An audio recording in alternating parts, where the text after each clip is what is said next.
इसके साथ ये आपने महत्वपूर्ण बात इस पर कार्तिकेय काले सर मोहर लगा रहे हैं कि इससे बड़ा चेहरा कम से कम पॉलिटिक्स का वहां पर दिखाई नहीं दे रहा है। और उस हिसाब से देखें तो प्रायिकताएं मतलब प्रोबेबिलिटी दिखाई देती है कि यही वहां पीएम बनेंगे, लेकिन अभी दिखने में और होने में there are many slips between cup and the lips. ये बताएंगे आपको संजय सर। संजय सर, एक बात मैं आपसे ये भी जानना चाहता हूं, ये जो वेलकम हुआ है, ये जो कर्टसीज एक्सचेंज हुई हैं और ये जो शब्द बोले गए हैं नया बांग्लादेश बनाएंगे, सब मिलकर बनाएंगे, ये जो दिख रहा है और जो होगा उसमें कितना फर्क है?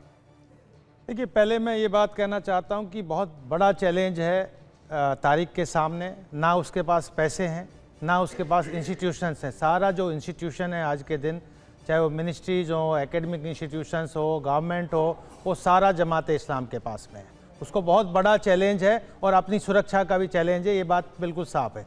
लेकिन बड़ा जो जिस तरीके का वेलकम देखा गया, मुझे लगता है, और तारिक का जो भाषण देखा, मुझे लगा कि हृदय परिवर्तन हो गया। हृदय परिवर्तन हो गया। लेकिन तारिक का और बीएनपी का जब मैं ट्रैक रिकॉर्ड देखता हूं तो मुझे लगता नहीं कि कहीं पे हृदय परिवर्तन सिर्फ चुनावी स्टंट है, चुनाव जीतने के लिए। सर, आप ही की बात में मान लीजिए, आप ही की बात में जोड़ रहा हूं, आप अपनी बात पूरी कीजिएगा। मान लीजिए उनका अकेले का हो भी गया है, तो क्या बीएनपी के बाकी जो लोग हैं वो अपनी विचारधारा बदल देंगे, सबको साथ लेकर चलने लगेंगे ओवरनाइट तारिक के कहने से? देखिए वो एक अलग बात है, एक पॉलिटिकल कैलकुलेशन हो सकता है, कुछ अवामी लीडर्स भी बीएनपी में आ जाएं, हो सकता है कुछ लोगों को वो अपने साथ में ले लें। लेकिन ये बात मान के चलिए कि बीएनपी के जो फाउंडर इनके पिता थे जियाउर रहमान, उन्होंने बांग्लादेश को इस्लामाइजेशन की तरफ धकेला। सारा जो 1971 का स्पिरिट था उसको कॉन्स्टिट्यूशनली पूरा चेंज कर दिया। इनकी माताजी आई, वो जब रही तो उन्होंने पूरा चुनाव को रिग किया। मगुरा चुनाव रिगिंग 1994 में एक बहुत बड़ा उदाहरण है। और जो 7वां पार्लियामेंट्री चुनाव हुआ था, जिसको दोबारा 7वां पार्लियामेंट्री चुनाव कराना पड़ा, वो एक बहुत बड़ा रिगिंग था, क्योंकि जो 7वां हुआ वो केयरटेकर का हुआ। और इन्होंने 2001 से 2006 के बीच में तो पूरा का पूरा पाकिस्तान का रास्ता अपना लिया था। Drug trafficking, human trafficking, arms trafficking. आपने नटशेल में आपने यहां बता दिया सर, इतने में बता दिया आपने कि आर्म्स ट्रैफिकिंग, ड्रग ट्रैफिकिंग से लेके पूरे इशारों में नाचने तक, ये जो पहला दशक इस 21वीं सदी का देखा गया, उसमें कम से कम खालिदा जिया ने इंश्योर कर दिया था कि पाकिस्तान की राह में बांग्लादेश आगे बढ़ेगा। न जाने कितनी बार चुनाव की रिगिंग हुई, और लगता नहीं है कि बीएनपी तारिक को उस राह में जाने देगी जिसमें तारिक चाह रहे। मैं आपके पास आ रहा हूं, शोएब चौधरी, आपके पास आता हूं। बांग्लादेश तारिक की एंट्री, क्या डायनेमिक्स में क्या बदलाव होगा? बहुत बहुत धन्यवाद दिनेश भाई, सब पार्टिसिपेंट्स को मेरी तरफ से नमस्कार। देखिए, तारिक रहमान की जो एंट्री है, ये एंट्री के 2-3 महत्वपूर्ण साइट्स है। इन्होंने जो भाषण दी, उन्हें नई बांग्लादेश बनाने की बात किया, मगर एक बात किया है कि अगर वो इलेक्टेड होंगे, बांग्लादेश को इस्लाम की रसूल की रास्ते पे चलाएंगे, यानी ये बांग्लादेश को इस्लामिक मुल्क बनाने की घोषणा दे दी। एक तरफ जमात बनाना चाहते हैं खिलाफत राष्ट्र, तारिक बनाना चाहते हैं इस्लामिक मुल्क। डायरेक्टली कहा है, इस्लाम के प्रॉफिट की लाइन पे देश चलाएंगे, सेकुलरिज्म नहीं। दूसरी जो है, तारिक रहमान के ऊपर आज के दिन तक अमेरिका की वीजा रेस्ट्रिक्शंस है। He is under US visa restriction. 3 number, हमारे को लगता है कि जैसे पाकिस्तानी और पाकिस्तानी आईएसआई यूनुस के पीछे है और यूनुस भी उसके साथ है, हमारे को लगता नहीं है कि ये तारिक रहमान को ज्यादा दिन जिंदा रखेगा पाकिस्तानी आईएसआई। आप देखेंगे, हमारे डर लगता है कि ये तारिक रहमान की किस्मत में भी बेनजीर भुट्टो जैसे कुछ ना हो जाए। ये बहुत बड़ी बात कह रहे हैं आप शोएब चौधरी, ये बात इसको भी फ्लैश कीजिए। शोएब चौधरी कह रहे हैं जान को खतरा है। शोएब चौधरी के मुताबिक तारिक रहमान आ तो गए हैं, लेकिन उनकी जान को खतरा है। कट्टरपंथियों से तारिक रहमान की जान को भी खतरा। शोएब का कहना है इनके साथ बेनजीर भुट्टो जैसा कुछ ना हो जाए। बेनजीर भुट्टो चुनाव के दौरान, कैंपेनिंग के दौरान उनके ऊपर जिस तरीके से अटैक हुआ, असैसिनेशन हुआ, दुनिया जानती है। और क्या ऐसा ही तारिक रहमान के साथ होने का अंदेशा शोएब चौधरी को दिखाई देता है? शोएब चौधरी अड़ी में खास तौर से पिछले 2-3 बार में हमने यह देखा कि उन्होंने यहां पर कई ब्रेकिंग न्यूज हमको दी हैं। क्या यह अंदेशा भी आज एक ब्रेकिंग न्यूज होने वाला है? शोएब चौधरी, अपनी बात पूरी कीजिए। जी, तो मैं ये कहना चाहता हूं कि इलेक्शन फरवरी में है, मगर हमारे को, जैसे मैंने कह दी, कि ये पाकिस्तानी आईएसआई ने बांग्लादेश में तो जिहादी और आतंकवादी पैदा की नया करके ट्रेंड दिया।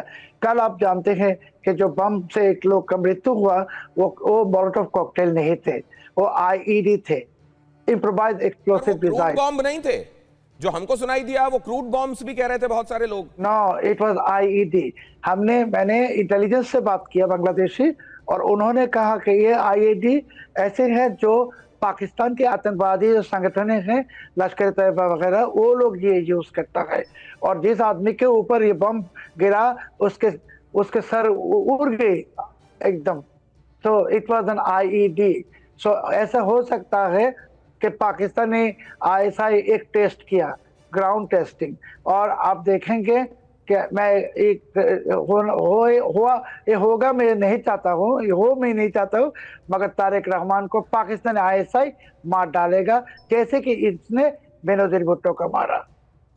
ये बहुत बड़ा अंदेशा जताया जा रहा है, तारिक रहमान को पाकिस्तान की आईएसआई जीने नहीं देगी। उस्मान हादी के साथ भी यही हुआ, जिन लोगों ने गोली चलाया, ये इंश्योर किया गया कि पोस्टमार्टम, गोलियां, कुछ भी ये साबित ना होने पाए कि ये किसने किया, ये पता ना चलने पाए कि गोलियों में मार्क किसका था, ये पता ना चलने पाए कि ये पाकिस्तान में बनी हुई गोलियां थी। और अब यही होने वाला है क्या तारिक रहमान के साथ भी, और वहां इसी तरह ग्राउंड टेस्टिंग की जा रही है क्या, यूं आईईडी ब्लास्ट कर करके? क्या तारिक रहमान के आने के पहले यह उनके लिए बड़ा एक तरीके से मैसेजिंग थी क्या कि जहां आप आ रहे हैं वहां आइए, आपके वेलकम के लिए ये सब भी तैयार है? आपने कहा कि जमात ले जाना चाहता है खिलाफत के रास्ते में और बीएनपी ले जाना चाहता है इस्लाम मुल्क बनाने के रास्ते में, तो मुझे लगता है कि ये दोनों ही बातें बड़ी रास आ रही होंगी इस समय इरशाद साहब को, है ना इरशाद साहब?